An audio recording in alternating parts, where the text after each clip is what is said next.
지난 2일 새벽에 대전 중구와 서구에서 연쇄 방화 사건이 일어났습니다. 한밤중에 계속되는 방화에 소방관들도 바빴습니다. 자, 그런데 이런 말 들어보셨죠? 범인은 반드시 현장에 나타난다. 자, 방화범. 바로 이 남성이거든요. 현장에서 소방관이 화재를 진압하는 장면을 저 멀리서 지켜봤습니다. 눈썰미가 좋은 화재 조사관, 이 사람을 놓치지 않았습니다. 낯이 익은 사람인데? 화재 현장마다 나타나서 멀리서 지켜보는 사람이라니. 올커니 이거 방화범이구나. 딱 걸린 현장 함께 보시겠습니다. 이문석 기자입니다. 흰 셔츠를 입은 남자가 지하 환풍시설 옆에 쪼그리고 앉습니다. 남자는 화면 밖으로 사라졌고 얼마 지나지 않아 앉아있던 곳에서 연기가 피어오릅니다. 다행히 지나던 사람들 신고로 소방차가 출동하면서 불은 10분 만에 진화됐습니다. 화면 속 방화범은 40분 전 다른 곳에서도 비슷한 수법으로 일부러 불을 낸 거로 조사됐습니다. 여기서 그치지 않고 같은 날 새벽 술집 앞에서 다시 세 번째 방화를 저질렀습니다. 하지만 거기까지였습니다. 앞선 방화 사건에도 출동했던 화재 조사관이 멀리서 불 끄는 걸 지켜보던 용의자를 발견한 겁니다. 저 용의자를 잡아야 된다는 생각이 먼저 들었고요. 혹시 여기서 이 용의자를 놓쳤을 경우에 그 이후에 또 4차나 5차 화재가 또 발생할 것 같아가지고. 만취 운전으로 9살 배승아 양을 잃은 게 불과 며칠 전인데 또 다른 참사를 접할 뻔했습니다. 면허도 없는데 만취 상태로 난폭 운전까지 한 20대가 입건됐습니다. 광주 주월동에서 그제 새벽 1시 20분쯤에 일어난 일이에요. 한 차량이 경찰차를 보자마자 들이받아 달아나기 시작했습니다. 시속 90km를 넘는 속도로 신호도 무시하고 질주하면서 스쿨존, 어린이 보호구역까지 넘나들었습니다. 이렇게 폭주한 거리가 10km가량 됩니다. 난폭 운전을 이어갔지만 다행히 2차 사고로 이어지지는 않았습니다. 경찰은 추격 끝에 20대 남성을 붙잡았는데요. 운전 당시에도 만취 상태였지만 이미 음주운전으로 면허가 취소됐던 상태였습니다. 이 정도면 습관성 음주운전이 아닌가 의심스럽고요. 전력이 있는 만큼 다시는 운전대를 잡아서도 안 되거니와 정신이 번쩍 들 만큼의 처벌이 뒤따르길 바랍니다. 인명피해가 안 난 게 천만다행인 사건이었습니다. 그런데 음주운전자들이 모인 온라인 카페가 있대요. 형사처벌, 행정처분을 받은 사람들이 모여서 심정을 털어놓거나 감형 노하우를 공유한다고 합니다. 승아 양 사망 이후에 걱정이 태산이다, 최악의 상황이다. 윤창호 사건 이후에 제일 심각하다면서 음주운전에 대한 여론 악화를 우려하는 글들이 올라왔고요. 이 글을 캡처한 이미지가 좀 떠돌면서 공분을 사고 있습니다. 음주운전자분들 정신 차리세요. 사람이라도 다쳤으면 여러분 인생은 진작에 나락으로 떨어졌습니다. 평생 속죄해도 부족하다. 신세 한탄도 사치라는 한 누리꾼의 일침을 제가 대신 전해드리겠습니다. 다음 소식 보겠습니다. 사람이 아예 안 아플 수는 없지요. 그래도 암이든 뭐든 조기에 일찍 발견하면 더 건강하게 오래 살 수 있으니까 큰돈 주고 건강검진을 합니다.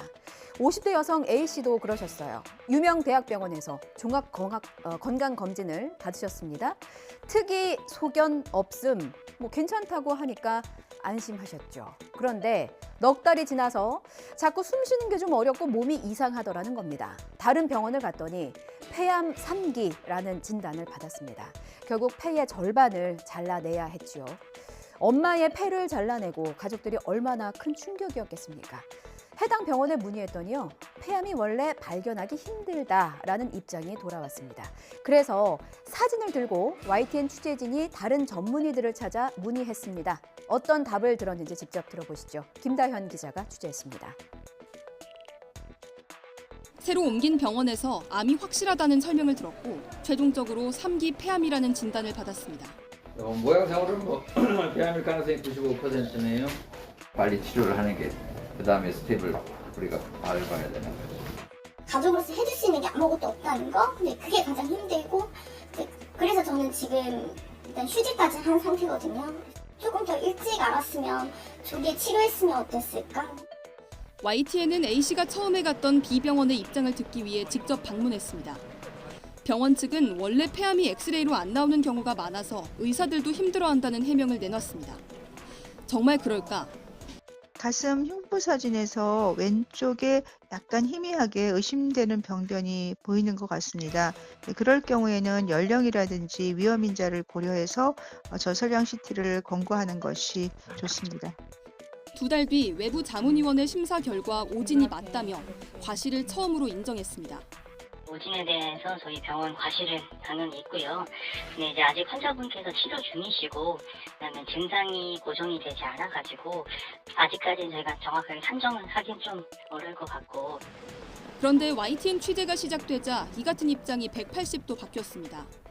직원이 말을 잘못 전한 것 같다며 외부 자문위를 연 적도 없고 오진이 아니라 진단지연이라고 말을 바꾼 겁니다. 진단지연은 병을 제때 알리지 않아 치료 시기가 지연되는 경우를 말하는 것으로 의료 분쟁에서 많이 쓰이는 표현입니다. 폐암 같으면은 진단하는 즉시 바로 그때 항암 치료를 하든 뭘 해야 되잖아요. 근데 이제 아예 진단을 못했기 때문에 그대로 냅둔 거기 때문에 오진이라는 표현이 더 맞는 것 같습니다. 병원 측은 여전히 오진이 아니라면서도 CT 촬영을 권하지 않은 과실은 인정하는 입장입니다. 해당 병원은 과실을 제대로 따져 적절한 지급 기준을 찾아보겠다며 의료분쟁조정중재원에 조정을 신청했습니다. 시끄럽다면서 아파트 단지 놀이터에서 놀고 있던 아이들에게 흉기를 꺼내든 50대 여성이 붙잡혔습니다. 초등학교 6학년 아이들 4명은 그저 어른들이 만들어준 놀이 공간에서 즐겁게 놀았을 뿐인데 난데없이 눈앞에 흉기라뇨.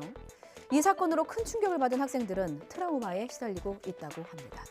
현장을 목격한 아파트 경비원의 신고로 이 여성은 현장에서 붙잡혔는데요. 경찰 조사에서 혐의 대부분은 인정했지만 위협할 생각은 없었다, 계획한 것도 아니라고 호소한 것으로 알려지고 있습니다.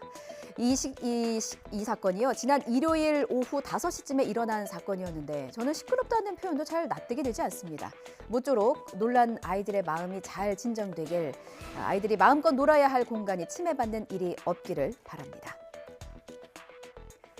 이번에는 사형수 얘기입니다. 현재 우리나라에는 59명의 사형수가 있습니다. 사형을 확정받고도 형이 아직까지 집행되지는 않았죠. 자, 이들 중에 한 명, 국내 최장기 사형수가 올해 11월이 되면 사형을 확정받은 지 30년이 됩니다.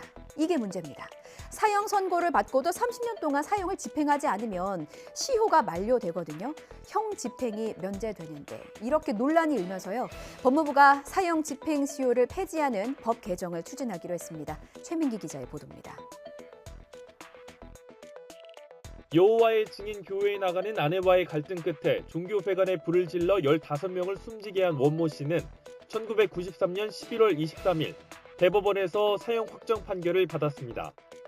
1997년 12월 마지막 사형 집행에서 제외됐던 원 씨는 현재 66살 최장기 사형수가 됐고 오는 11월이면 사형을 확정받은 지 꼭 30년을 채우게 됩니다.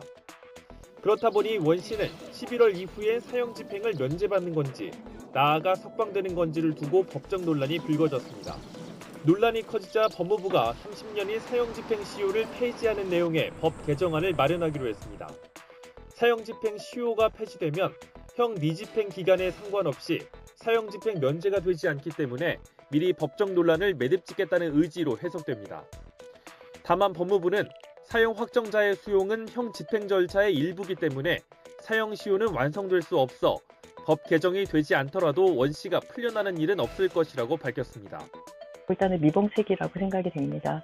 그래서 근본적인 문제라고 한다면 사형 제도를 유지할 건지 사형을 폐지하고 가석방 없는 종신형 제도를 도입할 것인지 입법을 할 필요가 있다고 생각합니다.